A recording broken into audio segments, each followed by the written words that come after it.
Mataimakin kakakin Majalisar Wakilai Benjamin Kalu ya gana da wakilan jakadancin Australia da Rwanda a Majalisar Tarayya da ke Abuja, inda ya buƙaci haɗin gwiwa domin ƙarfafa wakilcin mata a shugabanci, tsaro da kuma bunƙasa harkokin ma'adanai a Najeriya.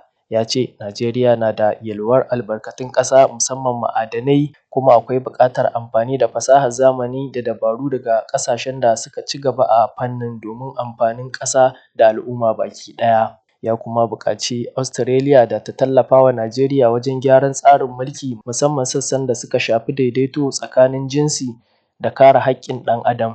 Ya kuma bayyana cewa akwai shirin sake duba hukuncin kisa a cikin kundin dokokin ƙasa, wanda ake nazari a kai domin samo mafita mai dacewa. Kalu ya ce yana fatan haɗa kai da Rwanda saboda ƙwarewar da suka nuna wajen baiwa mata manyan muƙamai a majalisunsu, inda ya bayyana hakan a matsayin abin koyi da Najeriya za ta iya amfana da shi. Wakilan Australia da Rwanda sun bayyana aniyar ƙasashen na yin aiki tare da Najeriya don ƙarfafa dangantakar diflomasiyya da ci gaban tattalin arziki. Wakilin Australia ya ce suna da shirin haɗa gwiwa da ma'aikatar ma'adanai da ƙarafa a Najeriya, yayin da na Rwanda ya ba da shawarar kafa ƙungiyar abota tsakanin majalisun dokoki na ƙasashen biyu domin musayar fasaha da ƙwarewa.